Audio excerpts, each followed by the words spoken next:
Boa noite a todos. Essa é uma aula de exercício ou aula que nós desejamos retirar as dúvidas que possam existir antes da primeira avaliação. O objetivo dessa aula é tentar mostrar em provas antigas, né, alguns exercícios ou algum tipo de exemplo de que foi utilizado, né, em provas antigas que possa ser utilizado nessa prova. Como a nossa proposta inicial era que a gente teria visto até variável aleatória discreta. Essas provas antigas, ela tem esse conteúdo esse conteúdo, até essa matéria. Mas como a gente teve que reduzir um pouco, então a gente vai pegar apenas a parte que foi reduzida. Né? Eu tenho duas provas antigas aqui. Essa daqui, que eu não sei de qual é o semestre, e essa daqui, que o semestre foi 2018, 2018-1, né? Para essa mesma turma. Eu posso começar com essa daqui, né? Você vê que não serão todas as questões que a gente vai poder fazer, porque eu acho que só 2 ou 3 questões dessa prova está envolvendo o conteúdo que a gente vai utilizar. Então, uma questão aqui foi, valendo 2 pontos, a suma, e aí era colocada 2 fórmulas, a média, somatório de nx sobre n, e a variância, neste caso aqui, dividida por n menos 1. Na apostila está dividida por n, e se eu for pedir alguma coisa com relação à variância, ela vai ser dividida por n, porque é o que está na apostila. Tem uma explicação na apostila sobre variância dividida por n menos 1. Tá? Tem a ver com inferência, tem a ver com estimação de parâmetro, tem algumas características que envolvem. Mas está sendo utilizada aqui uma fórmula alternativa da variância, né? E essa fórmula também é apresentada na apostila. Mas nada impede que você possa usar outro tipo de fórmula. A questão aqui é porque são dados alguns elementos, e esses elementos já estão nessas fórmulas. Como, por exemplo, é dado que o somatório de nxi é igual a 200, que é esse numerador aqui. O somatório de nxi ao quadrado, que é esse somatório aqui, igual a 3.136. Também tem outra informação que é dada, que é uma amostra com 25 indivíduos. Esse 25, naturalmente, é n, tamanho da amostra. N aparece aqui, aqui e aqui. E a moda é igual a 10. É outra informação. A moda,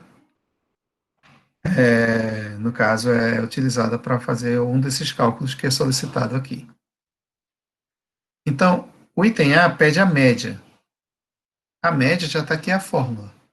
Somatório de nxi, que é dado igual a 200, e n, que é o tamanho da amostra, que é 25. Então, o cálculo do A, que é calcular a média, nada mais é do que 200 sobre 25, igual a 8. Tá? Resolvidinho aqui, 200 sobre 25, que é o tamanho da amostra, que é n. B, o desvio padrão. Para o cálculo do desvio padrão, é necessário calcular a variância. A variância é dada nessa fórmula daqui. Os elementos que eu preciso são somatório de nxi ao quadrado, que já é dado, n, que já é dado, 25, a n aparece aqui de novo, e média ao quadrado. A média foi calculada igual a 8. Então, média ao quadrado igual a 64. Substituindo os elementos que são dados, né, aqui está novamente a fórmula, somatório de nxi ao quadrado igual a 31,36, n, que é igual a 25, n menos 1 vai ser 24, e média, que é igual a 8 ao quadrado. Então, resolvendo essa expressão aqui, né, primeiro potência, depois multiplicação, depois subtração, eu tenho 1.536 e o denominador 24, então a variância é igual a 64.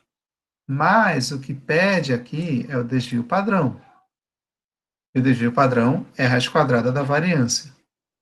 Como a variância é 64, então sigma, que é o desvio padrão, é igual a 8. Ok.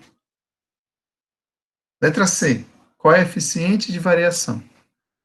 O coeficiente de variação é uma medida estatística que ela tem relação entre medida de posição e de dispersão. O cálculo do coeficiente de variação é o desvio padrão dividido pela média. Está aqui. Desvio padrão dividido pela média. Ambos foram calculados e ambos são iguais a 8. Então, o coeficiente de variação é igual a 1. E no item D, o coeficiente de assimetria. E o coeficiente de assimetria também é uma medida que usa medida de posição e de dispersão. No caso, representado aqui pela letra E, o coeficiente de assimetria é a média menos a moda sobre o desvio padrão. A média foi calculada, igual a 8. A moda foi dada, aqui, ó. A moda é igual a 10. E o desvio padrão também foi calculado, igual a 8. Então, terei 8 menos 10 sobre 8, menos 2 sobre 8, menos 0,25. Lembrando que o coeficiente de assimetria, ele pode ser positivo, pode ser negativo e pode ser igual a zero. Quando ele é negativo, é a simetria à esquerda. Quando é positivo, a simetria à direita. E quando é zero, ele é simétrico. É uma distribuição simétrica. Então, esse aqui foi exatamente uma questão valendo 2 pontos. Facinho, facinho, tá certo? Poucas contas, apenas observações das teorias. Esse aqui, valendo 2 pontos também. Na ocasião, é feito um experimento aleatório e são definidos alguns eventos do experimento aleatório. O experimento aleatório, no caso, é lançar dois dados. Pegar dois dados e jogar e verificar a face voltada para cima quando eles caem. E os eventos são a soma das faces é igual a 7, B, pelo menos uma das faces é igual a 6, e C, as duas faces são iguais. E aí determine algumas probabilidades. Então, vamos lá. Primeiramente, quando eu faço o lançamento de dois dados, qual é o espaço amostral desse lançamento?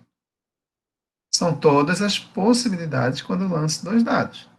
Se eu considero aqui, o primeiro elemento aqui ser o dado 1 e o outro ser o segundo dado, então eu tenho todos os pares possíveis de resultado, né? Visto que o dado tem 6 lados, né? E cada lado é numerado de 1 a 6, né?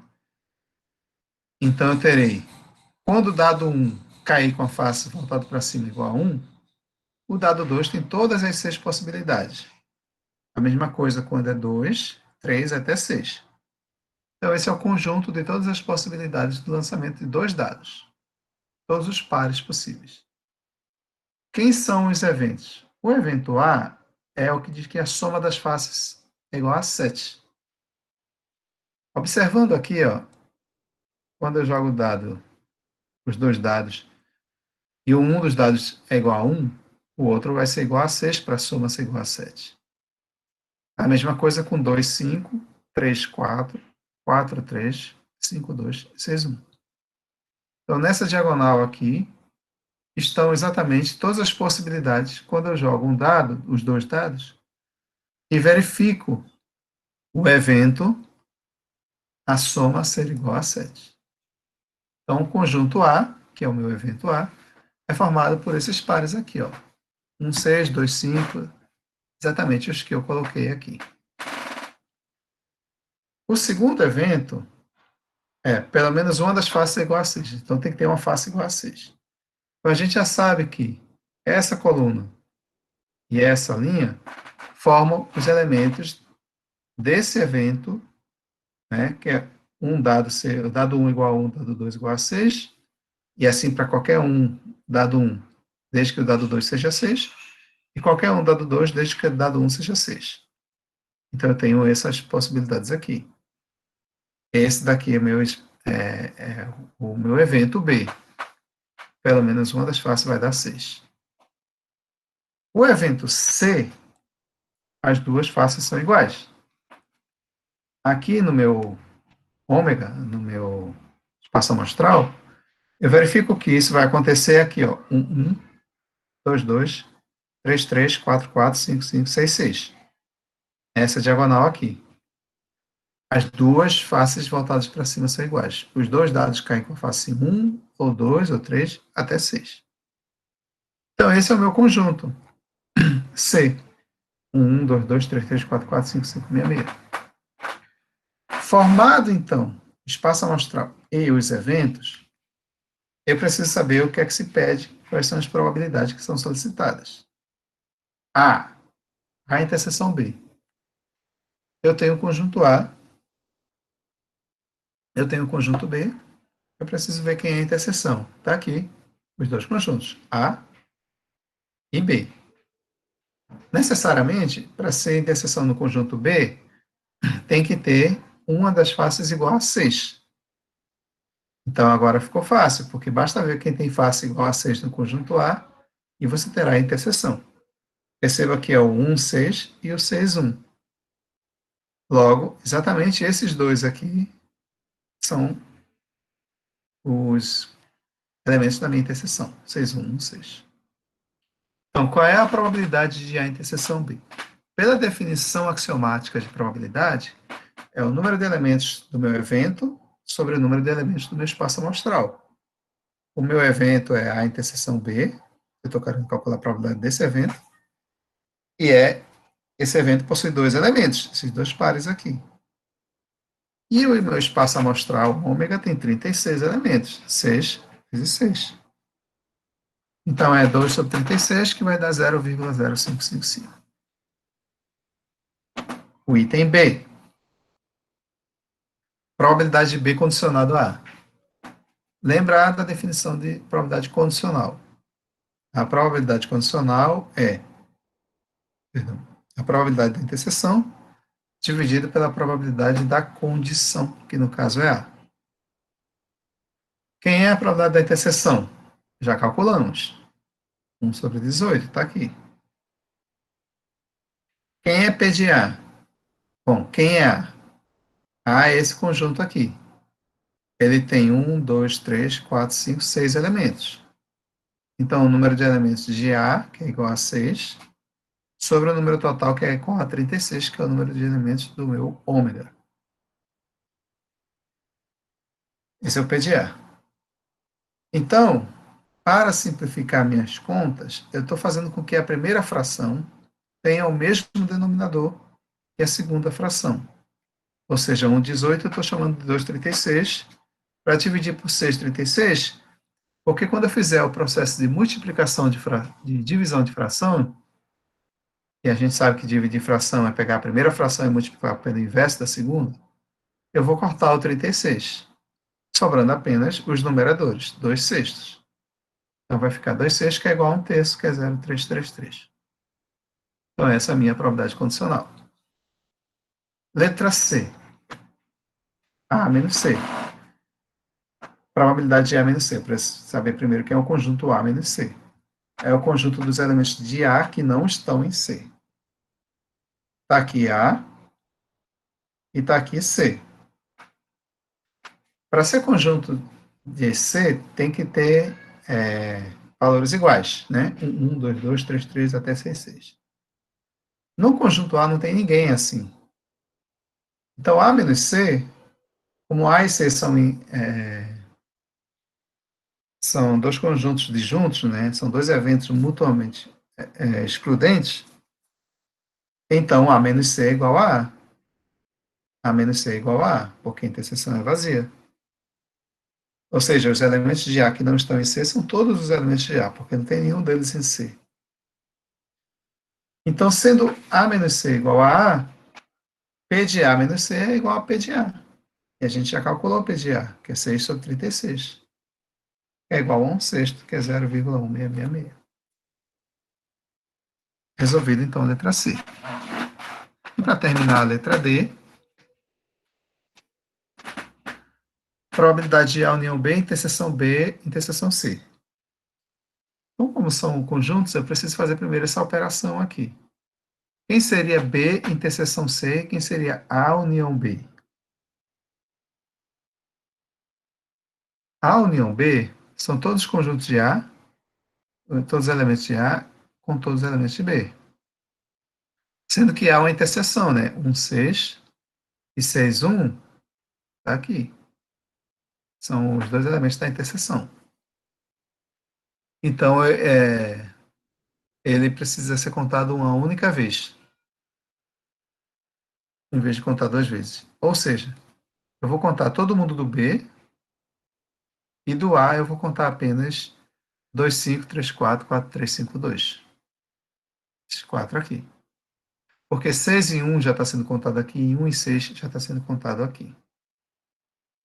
Então, a interseção A união B é exatamente o conjunto que eu falei para vocês, onde 1 e 6 já aparecem aqui, que vem de B, e não precisa ser contado novamente em A. Agora, eu preciso, além de A união B, preciso de B interseção C. Né? Aqui, A união B é tudo isso. Quem é B interseção C? Vamos lá. B, todo mundo tem o 6. C, todo mundo é igual. Existe um único elemento que é igual e contém 6, que é justamente o 6, 6. Então, esse elemento está na interseção entre B e C. Está aqui, B interseção C, 6, 6. Um único elemento. O que é que se pede? Pede-se a probabilidade da A união B interseção C. Pela definição de probabilidade da interseção,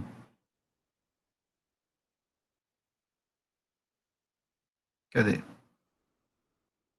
Ah, isso, está aqui, os dois conjuntos formados. A união B, B interseção C. Eu quero saber a interseção entre esses dois conjuntos. Quem seria o elemento nessa interseção? Como esse conjunto só tem um elemento, então, no máximo, a interseção vai ter um elemento, que é ele mesmo. E está aqui, 6, 6. 6, 6. Então, aqui, A união B, interseção B, interseção C, é apenas o elemento 66. O número de elementos desse conjunto, então, é igual a 1, o elemento 66. Logo, a probabilidade dessa interseção toda aqui vai ser o número de elementos desse conjunto, que é 1, sobre o número de elementos do espaço astral, que é 36. Então, vai dar 1 sobre 36. Que vai dar isso aqui. Ok? Então, isso aqui foi o exercício 2, né? Já com alguns pontinhos a mais do que o exercício 1. Mas nada que não fuja ao que a gente está trabalhando. Oi, Professor, pode falar. caso não seja necessário, a gente pode deixar em fração a resposta? Não precisa alterar para decimal, não, se não for necessário. Pode. Como a prova é uma prova de múltipla escolha, né? Vai ter lá as opções de resposta, né? Então, dependendo de como tiver lá a opção de resposta, se tiver em fração, você basta fazer até fração. Se tiver em decimal, você vai ter que transformar em decimal e comparar lá o resultado. Né? Beleza. Certo? A questão 3 é variável aleatória, não vai ter variável aleatória, então isso aqui é para a segunda prova. Questão 4, deixa eu ver o que aqui é. Questão 4 é um tipo de distribuição, é Poisson, a gente não viu distribuição, então também não. Questão 5 também é distribuição binomial, também não.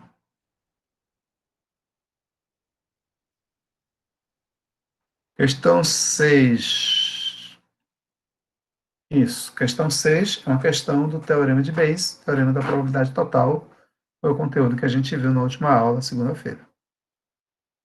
Né? Então, vou fazer um exemplo exatamente que foi colocado aqui nessa prova.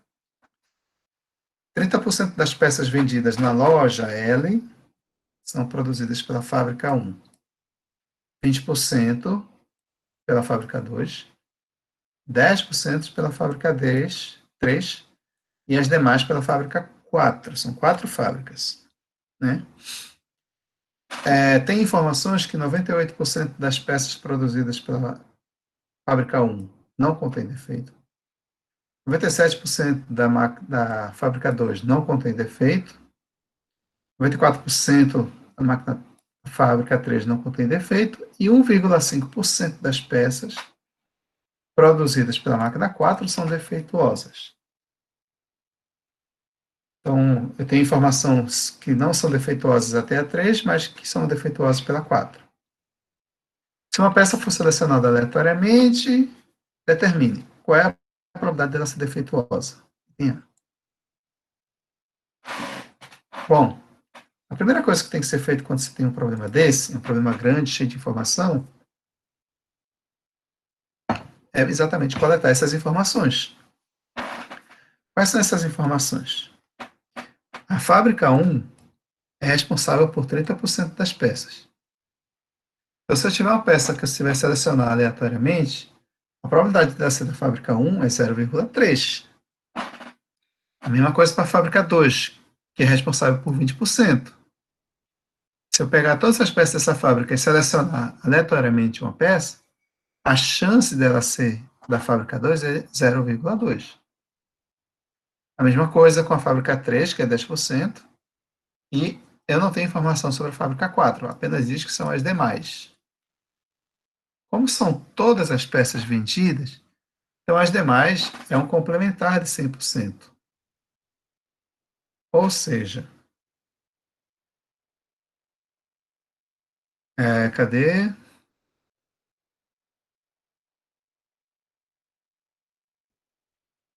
Então tá. Fábrica 1, 0,3. Fábrica 2, 0,2. Fábrica 3, 0,1. Né? Que é 10%. Cadê? 10% são produzidos pela fábrica 3. Quantas são produzidas pela fábrica 4? Para resolver isso, aqui já está resolvido, né? Você tem que pensar o seguinte, perdão, a soma dessas probabilidades tem que ser igual a 1, porque é a soma dos eventos. Isso aqui é uma partição do espaço amostral, lembra? E a partição do espaço amostral vai dar o, o próprio espaço amostral. Então, como a probabilidade do espaço amostral é 1, a soma das probabilidades da partição tem que ser igual a 1 também. E aqui eu tenho 0,3 mais 0,2 mais 0,1, que vai dar 0,6. Eu não tinha a probabilidade do 4, né? Eu apenas dizia que as demais são fabricadas pela 4. E aí, aqui já está dizendo que é 0,4, porque todos os outros vão dar 0,6, e para completar 1 ficaria faltando 0,4. Por isso que essa aqui é 0,4. Resolvido um dos problemas. Mas não é isso que se pede. O que se pede é qual é a probabilidade de uma peça ser defeituosa. Na partição, defeituosa é aquele eventozinho separado. Tem interseção com todo mundo. Então, eu preciso usar a formulazinha do cálculo da probabilidade total, aqui, ó. Defeituosa, igual P de 1, P de D dado 1, P de 2, D2, enfim, até P de 4, P de D dado 4. Que são essas informações que são dadas aqui, ó. Quando eu falo aqui que a peça não possui defeito em 98%, fabricado por 1, quer dizer que os 2% que sobram contêm defeito. Ah, mas não contém defeito em 97% das peças produzidas pela fábrica 2. Mas, cadê? 97% não contém defeito, significa que 3% contém defeito. Idem para 3, que 94% não tem defeito, então 6% tem defeito. E a 4, né, a probabilidade de ter defeito já é dada diretamente. Tá aqui, ó. 1,5% das peças produzidas por 4 são defeituosas. Então, aqui já tem esse percentual. Que está aqui direto. 0,4. 0,15, né, ou 1,5%. Então, para o cálculo da probabilidade de ser defeituosa, eu tenho um teorema de probabilidade total, que é essa formulazinha aqui. Substituindo, eu tenho P de 1, está aqui, ó, 0,3, P de D dado 1, 0,02, P de 2 está aqui, 0,2, P de D dado 2, 0,03, está aqui também, P de 3, 0,06, é 0,1, aliás, defeituosa do 3, 0,06, vai ficar aqui 0,006, e qual é o próximo? Aqui em cima. P de 4, né, que é 0,4, vezes P de D dado 4, que é 0,015. Aqui, 4, 0,15. Que vai dar também 0,006. Então, a probabilidade da peça ser defeituosa é a soma dessas probabilidades aqui, que vai dar 0,024, ou 2,4%. Então, essa foi a resposta do item A, usando o teorema da probabilidade total. O item B, qual é o item B? Qual a fábrica mais provável de ter produzido essa peça, né, dado que ela foi detectada como defeituosa? Então, a pergunta é qual a fábrica mais provável de ter produzido e se sim, explicite, se não, justifique. Né? Então, está aqui o item B. Não é possível identificar qual a fábrica mais provável porque todas as probabilidades são iguais. Está aqui, ó.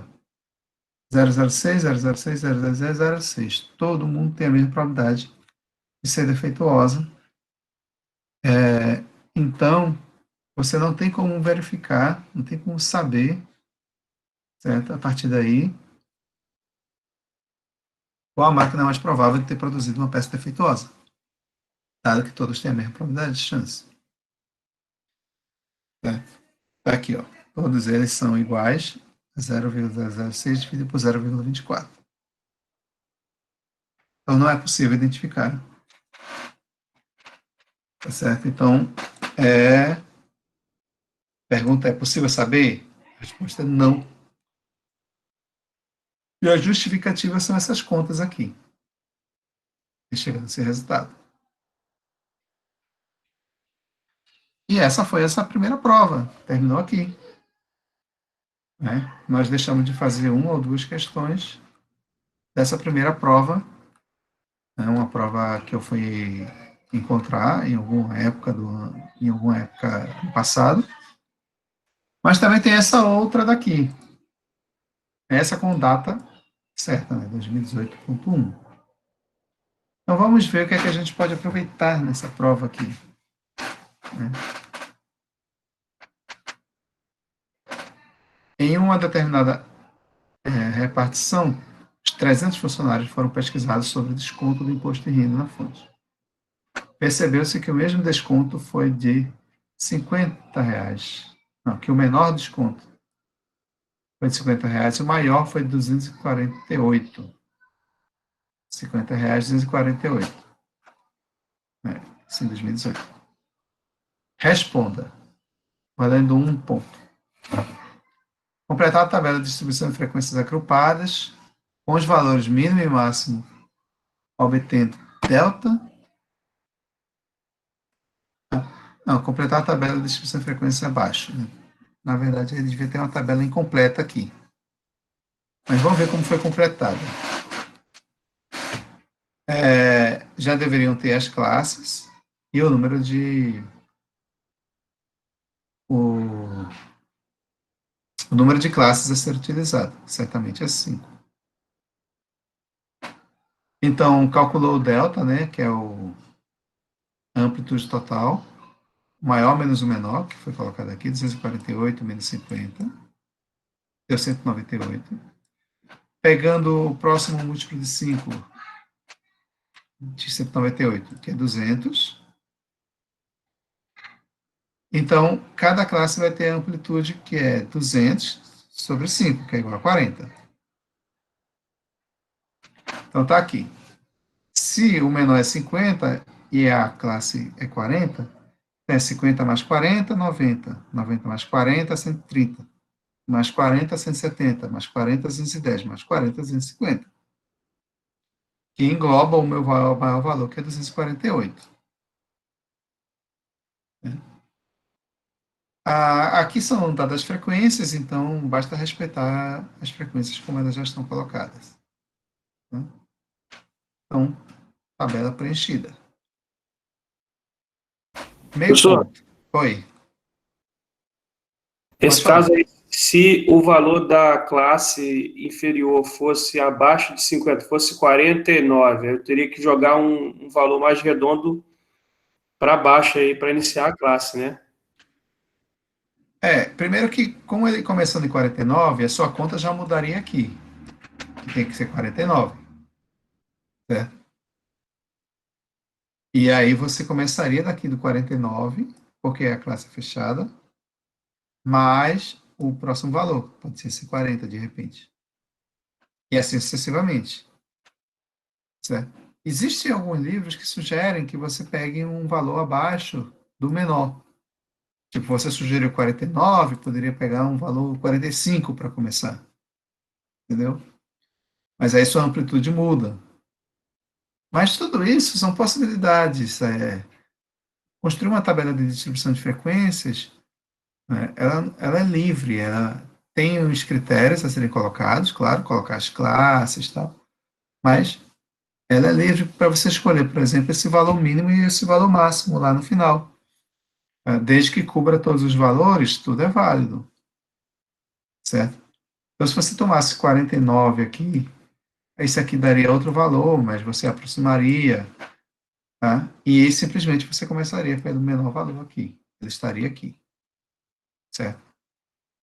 Beleza. B, obter o desconto modal. Então, já viu que essas informações referem-se a desconto de imposto de renda, né? No caso aqui, para calcular a moda, está sendo utilizada a fórmula que foi sugerida pela apostila, né? A média entre os limites da classe de maior frequência. Por exemplo, como é que eu calculo a moda aqui?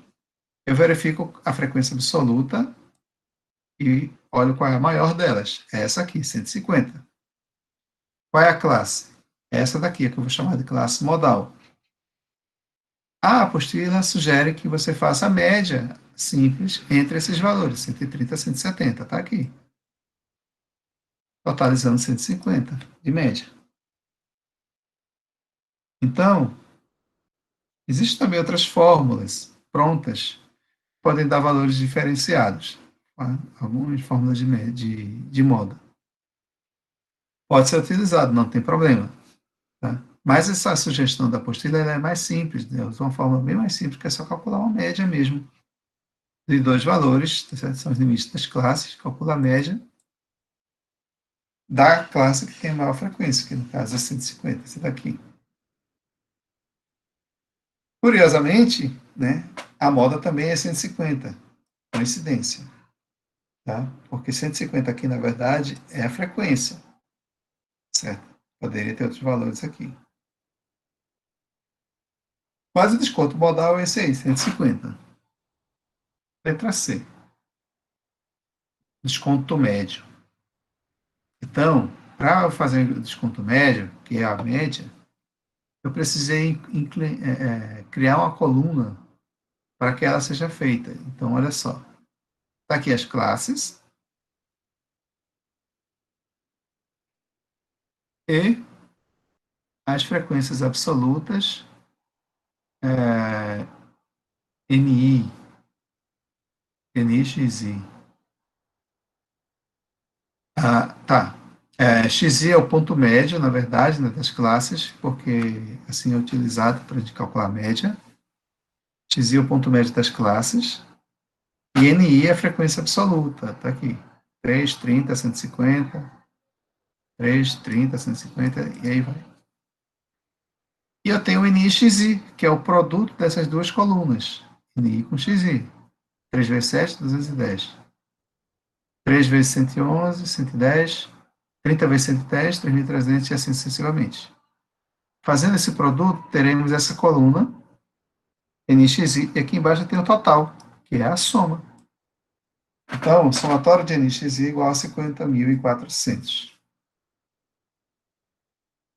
Com esse valor, eu calculo a média, que nada mais é do que o somatório de NXI sobre N. Somatório de NXI sobre N. 50.400, nós calculamos aqui. E o N, né, que é o tamanho da amostra, aparece aqui, ó, somatório de NI. Então, a minha média nada mais é do que esse somatório de NXI sobre o somatório de NI, que é igual a N, que vai dar 168.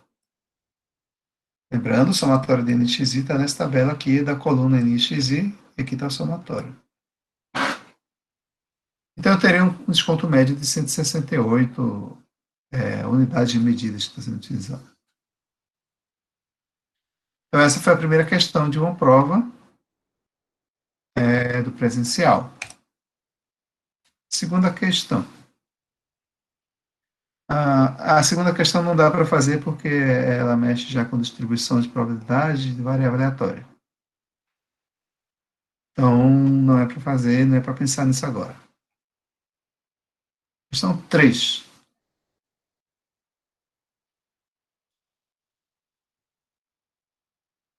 A questão 3, na verdade, né, letra A e letra B, aqui letra B, são questões que envolvem o teorema de Bayes e o teorema da probabilidade total.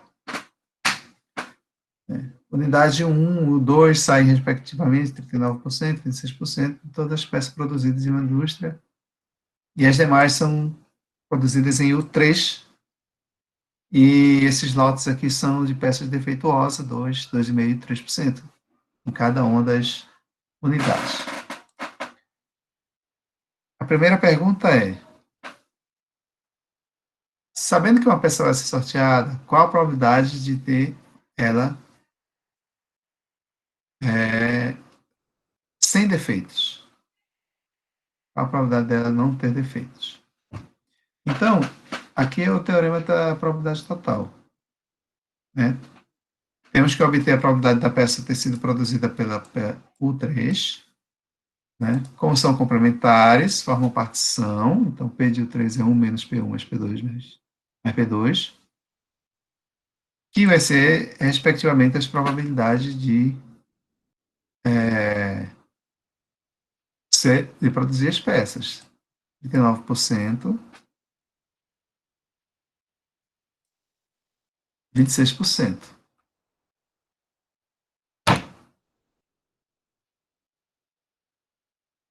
Aqui, 26%.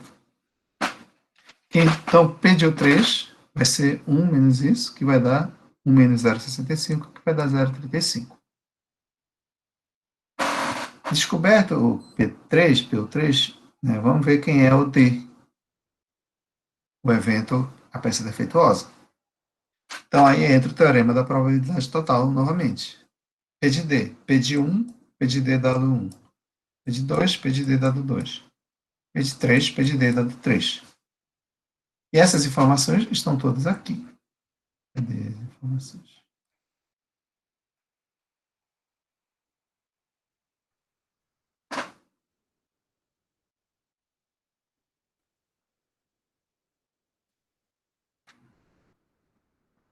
P de D dado 3. Eu pensei que eu tivesse listado essas informações. Eu não listei. Mas elas estão aqui diretamente. A probabilidade de uma peça ser defeituosa, dado que é do 1, 2%. Defeituosa, dado que é o 2, 2,5%. Defeituosa, dado que é o 3, 3,5%. Então, esses valores estão aqui, ó, 0,02, 0,025, 0,035. E as respectivas probabilidades, pediu 1, pediu 2, pediu 3. E aqui o resto é fazer conta para chegar nesse resultado. Agora a probabilidade Ah, tá, aqui é a continuação, né? Porque pede a probabilidade de não ser defeituosa. Então, isso daqui é P de D. E não ser defeituosa é complementar, ou seja, 1 menos P de D, que vai dar 0,9734.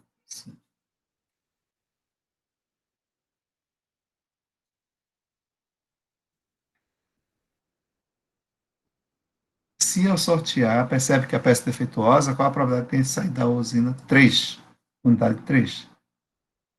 É condicional, né? Dado que aconteceu, que a peça foi produzida por o 3, qual a probabilidade dela ser defeituosa?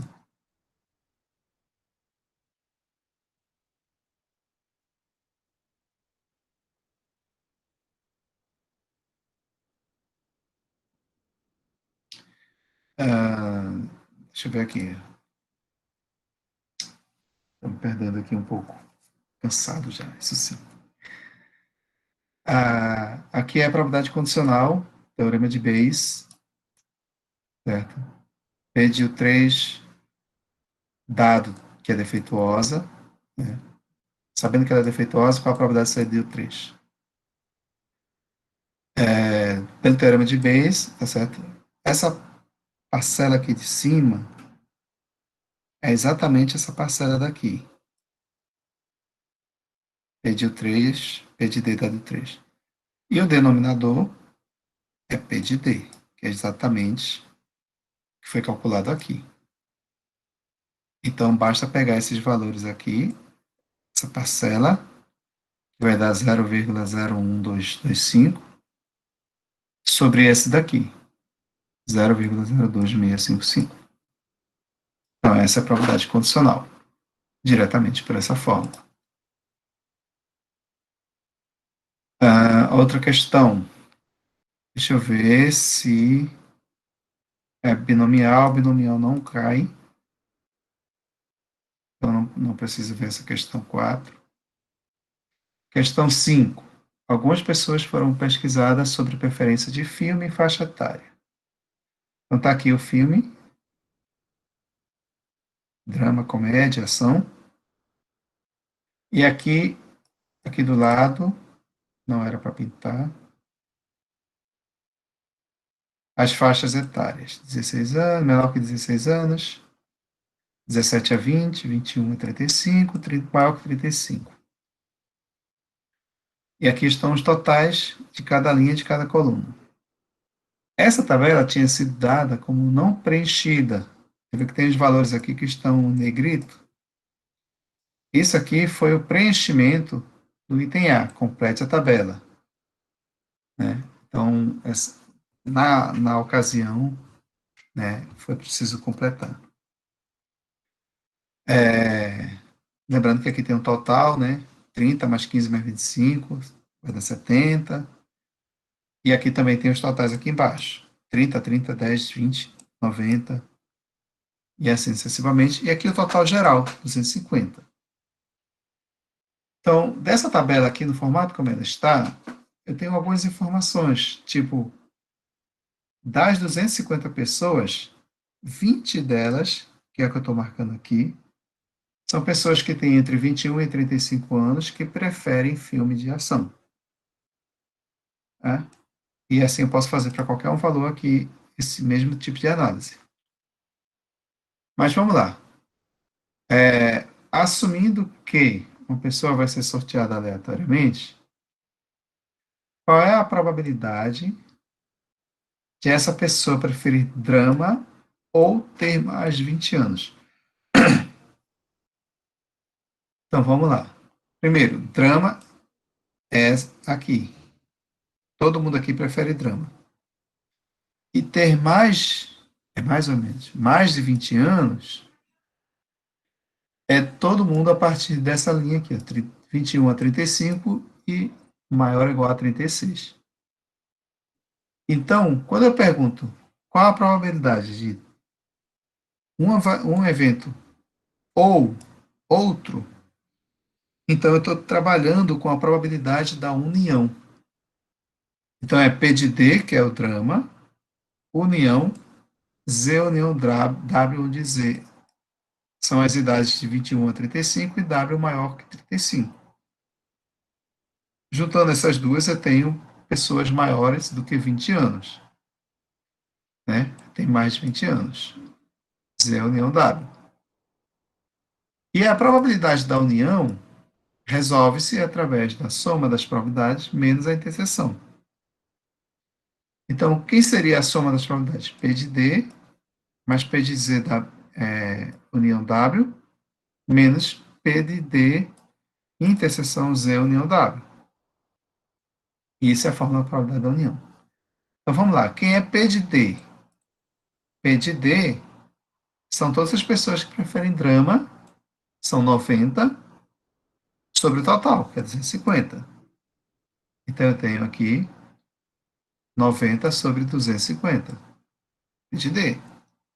Quem é P de Z união W?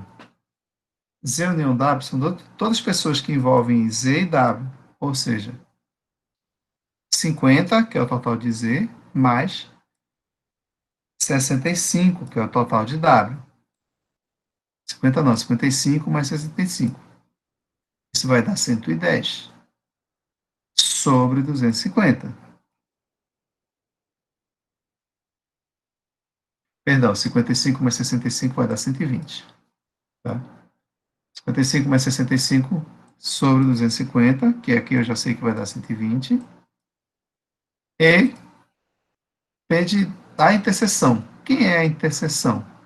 A interseção de D com Z e W. São exatamente esses valores aqui, ó. 10 e 20, totalizando 30. 10 mais 20 de um total de 250. Totalizando 30, tá aqui. Então, essa probabilidade vai ser 90 mais 120 menos 30 sobre 250. 120 daqui, 30 daqui. Todo mundo sobre 250. E aí, fazendo essa conta aqui, vai dar 180 sobre 250, 0,72. Então, essa é a probabilidade de uma pessoa selecionada aleatória preferir drama ou ter mais de 20 anos. C. Sabendo que a pessoa tem menos de 17 anos, qual a probabilidade dela preferir comédia? Então, como eu estou colocando a condição inicial, isso é uma probabilidade condicional. Qual a probabilidade de ela preferir comédia, dado que tem menos de 17 anos? Então, é P de C dado X, onde C é comédia e X é menor ou igual a 16 anos. Cadê? Está aqui. P de C dado X. Pela definição da probabilidade condicional, probabilidade da interseção dividida pela probabilidade da condição. Qual é a interseção? C interseção X. Está aqui, ó. C, X. Vai dar essas 15 pessoas aqui sobre 250. Elas disseram que prefere comédia e tem menos de 16 anos. Então, são 15 sobre 250. P de C, interseção X, 15 sobre 250. E P de X, tá aqui X, total é 70, 70 sobre 250. Tá aqui, 70 sobre 250. Mesmo denominador, mesmo denominador. Divisão de fração, 15 sobre 70. Só estou cortando 250. Que vai dar 0,2143. Então, essa é a probabilidade da pessoa selecionada ter menos de 17 anos, dado que prefere comédia. 5. Letra D. Pergunta: se o evento ter de 17 a 20 anos e o evento preferir a ação, são independentes. Pede a justificativa com os cálculos. Como é que eu verifico se dois eventos são independentes? Quem são esses dois eventos? Ter de 17 a 20 anos, está aqui, ó. 17 a 20 anos. Todo mundo nessa linha está nessa faixa etária. Mas eu também tenho preferir ação.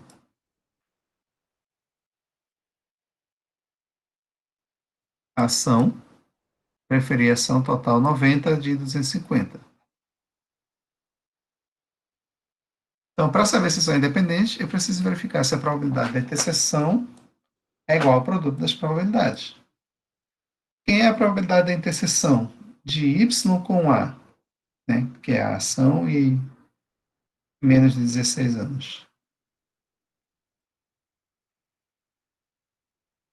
Está aqui o Y, está aqui o A, e a interseção deu 10. 10, e a probabilidade da interseção é 10 sobre 250. 10 sobre 250, 0,004. E o produto das probabilidades, quem é P de Y? Está aqui Y. Total aqui, ó, 60 sobre 250, P de Y.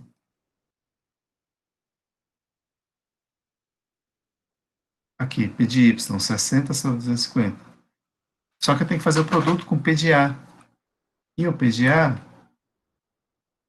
tá aqui o A, a ação, 90. Então, P de A é igual a 90 sobre 250. 90 sobre 250.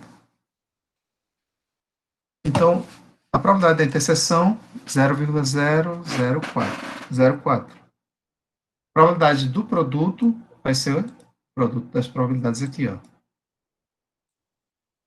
Que no caso, a primeira é da 0,24, a segunda da 0,36, multiplicando da 0,0864, que não coincide com a probabilidade da interseção. Se coincidisse, era independente. Como não coincide, a resposta é: não são independentes. Pronto. Então é isso. Os exercícios colocados. Desculpem, em alguns momentos eu estou meio cansado. Como eu falei, ainda não estou completamente recuperado. Estou em tratamento, inclusive. Mas eu espero que essas questões que foram colocadas aí nessas provas, acho que são válidas para a nossa próxima prova, possam ter tirado as dúvidas de vocês, certas dúvidas que vocês possam estar tendo com relação a esse conteúdo.